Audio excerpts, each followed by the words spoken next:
Hello everyone, আজ 28 April. আজ আমার বোনের ওয়েডিং অ্যানিভার্সারি। আমি বোনের ঘর থেকেই আজকের ভিডিওটা শুরু করলাম। বোনের ঘরে এসে যেটা অ্যানিভার্সারি পার্টি, বিরিয়ানি ছিল অনেক রকমের, আর সঙ্গে বোন ঘরে পনির, চিকেন কষা অনেক কিছুই বানিয়ে রেখেছিল, আর অর্ডার করে বিরিয়ানি আনা হয়েছিল। এগুলো জমিয়ে এনজয় করছিলাম। বিরিয়ানি তো আমি অল টাইম খুব ভালোবাসি, আমি বিরিয়ানি লাভার বলতে পারো। তো অনেক রকমের বিরিয়ানি এনেছিল, তো সবগুলো বিরিয়ানি কিন্তু টেস্ট করছিলাম, সবাইকে সার্ভ করছিলাম। যেহেতু অনলাইন নিয়ে আসছে, কোনো ব্যাপারই ছিল না, শুধু সার্ভ করতেই লেগেছিল।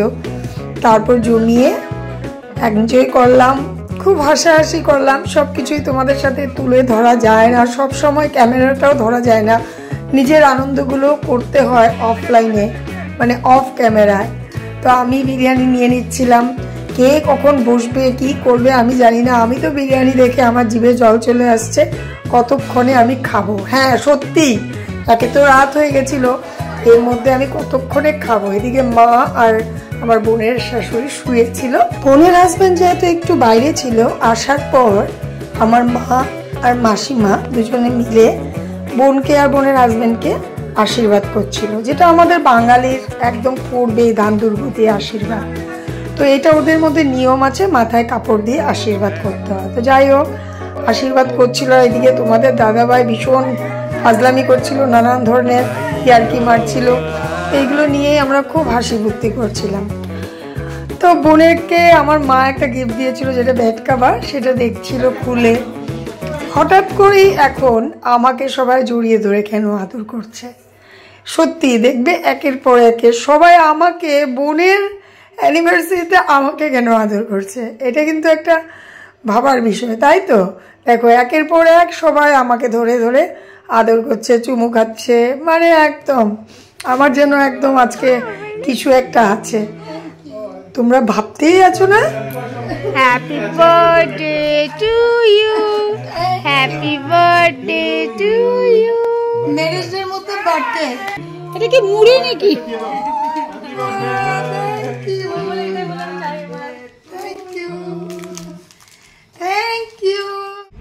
এবার রাত 12টা বেজেছিল, নিশ্চয়ই বুঝতে পেরেছ। যেহেতু উইশ করে ফেললো 29 আমার এপ্রিল, তো পরের দিন ফিরে এসেছি তোমাদের সামনে একদম ঠাকুরঘর থেকে। আমাদের প্রত্যেকটা শুভ জায়গায় ঠাকুরঘর ছাড়া কোনো গতি আছে কি? তো আমি আজ সকাল সকাল স্নান টান করে পুজো দিচ্ছিলাম। আর আজকের প্রতিটা ক্লিপ কাউকে বলতে হয়নি, আমার ছেলে মেয়ে সবাই নিয়ে নিয়েছে। যেহেতু আমার আজ জন্মদিন, তারা আমাকে খুশি করতে খুব ভালোবাসে। তো আমি পুজো দিচ্ছিলাম আর ছেলে ক্লিপগুলো নিচ্ছিল। সুন্দর করে মন ভরে নিজের জন্মদিনে নিজেই ঠাকুরের কাছে চেয়ে নিলাম, যাতে করে সবাইকে নিয়ে আমি খুশিতে থাকতে পারি। আমি যেমন আনন্দ করতে ভালোবাসি, ঠিক তেমনই থাকতে পারি। Thank you. সবাই যেহেতু খুব ভালোবাসে, চতুর্দিক থেকে আজ বার্থডে উইশ কিন্তু ডেকে ডেকে আমাকে সবাই জানাচ্ছিল। আশা করি তোমরা বুঝতেই পেরেছ। খুশি আর ঋদু, পাশের বাড়ি আমার এক পিপি, আমাকে উইশ করছিল। তো আজ দুপুরে আমার ফেভারিট লাঞ্চ ছিল, যেটা হয়েছে চিংড়ি মাছের না মালাইকারি না কিছু একটা মন গড়া রেসিপি, জাস্ট দুর্দান্ত হয়েছিল। ডাল, ভাজা আর চিংড়ি মাছের সেই রেসিপিটা। আমি আর আমার মেয়ে বসে গেলাম। তোমাদের দাদাভাই তো আগেই খেয়ে নিয়েছিল, এবার আমি আর আমার মেয়ে বসেছি, আমার ছেলে আর আমার মা পড়ে বসবে। এদিকে পায়েস, এটা আমার মা আজকে বানাচ্ছিল। পায়েস না হলে তো জন্মদিন হয় না বাঙালি। সন্ধ্যা হতে না হতেই পাশের ঘরের খুশি, তারপর আমার সৃষ্টির, আমার মেয়ের স্টুডেন্টগুলো এসেছিল সবাই। আমাকে একটা নিজের হাতে বানিয়ে একটা কি সুন্দর বুকে দিয়েছিল, যেটার মধ্যে ও পারফিউম দিয়েছিল, যেটা স্মেলটা শুনে আমার আজ মানে বলে না, আজকের দিনটা একদম বানিয়ে দিয়েছে। সত্যি আমার খুব ভালো লেগেছিল স্মেলটার জন্য আরও। আর জিনিসটা এতটাই কিউট, সেটা বলার মতো না। তো এই যে ছোট ছোট গিফটগুলো, এগুলো কিন্তু ভালোবাসার গিফট, এগুলো কিন্তু ভালোবাসা দিয়ে পায় না সকলে। আমার কাছে এগুলো কিন্তু খুব মূল্যবান, আমি তোমাদেরকে বোঝাতে পারবো না। হয়তো বা অনেকেই বলবে যে আমি এমনিই বলছি, সত্যি আমার কিন্তু খুব আনন্দ লাগছিল যেহেতু ওরা আমাকে এতটা ভালোবাসে, তারপরে আবার আমার কথা মনে রেখে আমাকে স্পেশাল ফিল করানোর জন্য আজকে ওদের হাতে বানিয়ে আমার জন্য এনেছে। তো সবাইকে আমি কি দিয়ে যে ভালোবাসা প্রকাশ করব, মানে থ্যাংক ইউটা কীভাবে ওদেরকে জানাবো সেটা আমি বুঝতে পারছিলাম না, আমার ভাষা হারিয়ে ফেলছিলাম। তো এটার মধ্যে একটা কিছু ছিল যেটা খোলার পর আমার গায়ে কাগজটা ছিটবে, কিন্তু আমি ঠিক মতন করতে পারিনি, তাই ছিটলো না, আমি একটা যা তা বলতে পারো। তারপর ওদেরকে কি করে, আমি যেহেতু ঘরে কোনো রকমই পার্টি দেইনি, আমি ওদেরকে চকলেট দিয়েই একটু খুশি করতে চেষ্টা করলাম।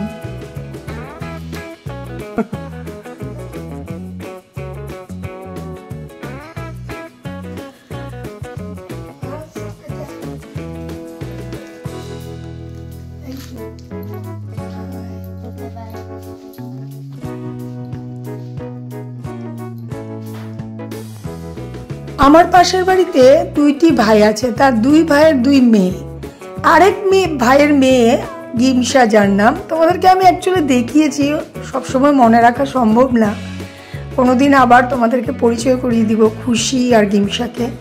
তো গিমসা আবার আমাকে ডাক দিয়ে পিপি পিপি ডাকছিল, আমি বের হলাম, তারপর ও আবার আমাকে একটা ছোট্ট হতে পারে গিফটটা, কিন্তু সত্যি খুব খুব আনন্দ করে, জানো এই গিফটগুলো আমাকে একটা কানের টপ আর একটা নীল পালিশ আর একটা কার্ড যেটার মধ্যে কিছু লেখা ছিল। তো এগুলো পেয়ে সত্যি আমি যেন একদম মানে গদগদ। এদিকে কেক ওরা সাজিয়ে নিয়েছে। Happy birthday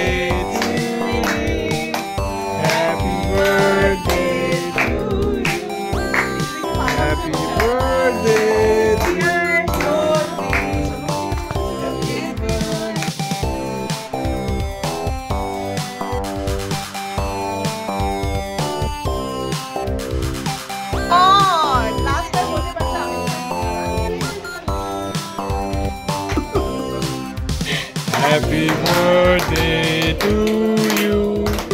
Happy birthday to you. Happy birthday to you. Happy birthday to you. May God bless you. May God bless you. May God bless you. Happy birthday to you. আমি আরো অনেক ব্লগে বলেছি এই কথাটা, আজকে আবারও বলছি, সত্যি আমার এজ কি হচ্ছে আমি সেটা জানি না, আমি যতদিন আমার ইচ্ছে করবে, আমার মনে আনন্দটা বেঁচে আছে, ততদিন আমি আমার বার্থডে সেলিব্রেট করব, এবং বার্থডের দিন আমি মানে বাচ্চা হয়ে যেতে রাজি আছি। এবার কে কি বললো, কে কি ভাবে, আমার সেটা দেখার বিষয় না, আমি বাঁচতে চাই, সত্যি কথা আমি এইভাবে আনন্দ করে বাঁচতে চাই। সবাই তোমরা ব্লেস করো আমার এই আনন্দটা যেন আমি বাঁচিয়ে রাখতে পারি, আর আমি যেন সুস্থ থাকি, পরিবারকে সকলকে নিয়ে ছোট ছোট আনন্দতেই যেন আমি আনন্দ করতে পারি। আমার কোনো বড় শখ স্বপ্ন কিছু নেই, ছোট ছোট জিনিসগুলোতে আমি খুব আনন্দ পাই, এগুলো যেন আমি টিকিয়ে রাখতে পারি, মানে বেঁচে থাকতে পারে আমার ভেতর থেকে। না পছন্দ হলে আবার রিটার্ন করে দিবে, আর জানি না তোমার পছন্দ বা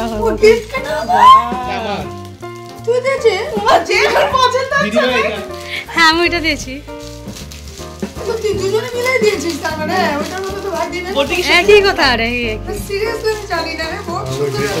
ভালো না লাগলে বলবে, হ্যাঁ আমি এরকম মিলিয়ে দিয়েছি, ভালো লেগেছে আমার, থ্যাংক ইউ। আমি চাই যাতে এটার মধ্যে ভরে ভরে টাকা পয়সা ঢুকুক, আর সামনে যাতে অরেঞ্জ কালার আর আমার পয়সাগুলো লুটবে, আইসক্রিম দাও, চকলেট দাও। আইসক্রিম না তো অরেঞ্জ মিষ্টি। একটা কথা তোমাদেরকে বলা হয়নি, যেটা আমার অ্যাডভান্স একটা গিফট পেয়ে গেছিলাম, সেই গিফটটা আমি ভাবতেও পারিনি যে আমার মেয়ে নিয়ে আসবে। আমি একদিন জাস্ট বলেছিলাম যে আমার খুব দরকার, মানে আমার ইচ্ছে, আর গিফটটা হলো এই যে সোলার লাইট, যেটা আমার গার্ডেনের জন্য এনেছি।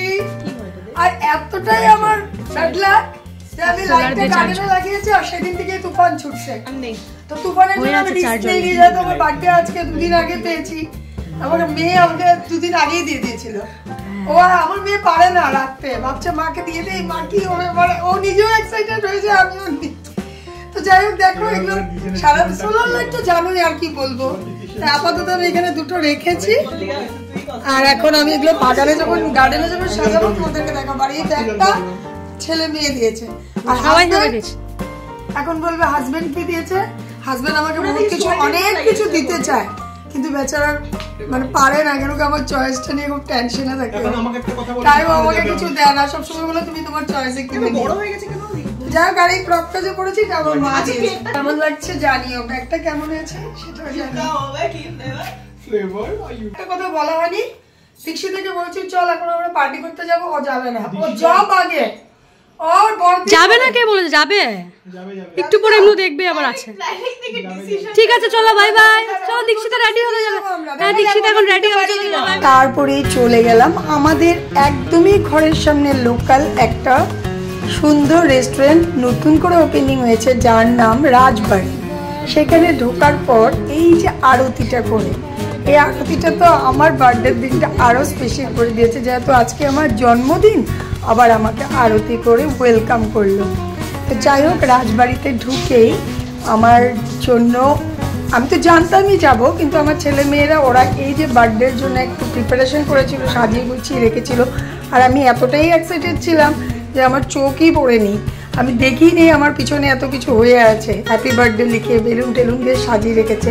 সত্যি আমি কিছু বলতেই পারি না, আমি মানে পুরোটাই একদম ভাবুক হয়ে গেছিলাম। তো ফাইনালি দীক্ষিতা ম্যানেজ করতে পারলো। বহুত বিজি অ্যাকচুয়ালি, কি বলবো আর তাই।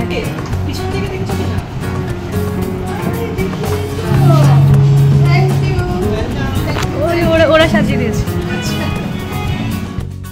তো ওয়েলকাম ড্রিঙ্কটাকে চিয়ার্স করছিলাম, তারপরে যে খাবার দাবারগুলো যেগুলো ছিল এগুলোর ক্লিপ তোমাদের সাথে আর কিছুই শেয়ার করতে পারিনি। একদম মনের মতো করে সবাই খেয়েছিলাম, সত্যি এটার জন্য আমি খুব দুঃখিত। কিছু ক্লিপই আর নিতে পারিনি। কেমন স্পেন্ড করলে বার্থডে? দারুণ স্পেন্ড করলাম, দারুণ। আর খাবারগুলো সত্যি ভালোই ছিল। মানে আমি একটা এরকম মানুষ না, মানে যখন আমি কাউকে খাওয়াই, মানে কাউকে ইনভাইট করি, নিজের টেস্টটা ভুলে যাই। সকলের টেস্ট লাগছে কিনা ওটার দিকে আমার ধ্যান থাকে, তো ওটাতে গিয়ে আমি নিজের টেস্টটা মজা নিতে পারি না। এটা আমার একটা হ্যাবিট, এটা কোনো মানে আমার কোনো ব্যাড হ্যাবিট না, এটা আমার মানে সবাইকে খুশি করতে বলে আমার ভালো লাগে। আচ্ছা, তো সবাই বলেছে খেয়ে খুব ভালো লেগেছে, আমারও খুব ভালো লেগেছে আর আমার মা সবচেয়ে খুশি হয়েছে। বার্থডের কোনো রেজলিউশন আছে কি? রেজলিউশন এইটাই যে আস্তে আস্তে আমার যত এজ বাড়ছে তত আমি মানে সবাইকে বলবো যে লাইফে এক্সপিরিয়েন্স হয়। সত্যি আগের দিনে ঠাকুমা দিদারা যে বলতো যে বয়সের সাথে সাথে চুল পাকে, এটা এখন রিয়েলাইজ করি। সত্যি বয়সের সাথে সাথে অনেকটা কিছু বোঝা যায়, যেটা আগে বুঝতাম না, ওই জিনিসগুলো এখন বুঝতে পারছি। আর এটাই বলবো যে আগামী দিনগুলোতে যেন এর থেকেও আরও ভালো হতে পারি, সবার জন্য ভালো ভালো ভাবতে পারি, সবার ভালো চাইতে পারি, ভালো দেখলে যেন আনন্দ লাগে, এগুলোই আর কিছু না। এটাই আমার এখন রেজলিউশন। তো ভিডিওটা কেমন লাগলো জানিও, আর সবাই ব্লেস করো আমি যেন হ্যাপি থাকতে পারি, হেলদি থাকতে পারি সবাইকে নিয়ে। চলো আজকের জন্য এখানেই রাখছি। তোমাদের কেমন লাগলো ব্লগটা এটা জানিও। Bye bye.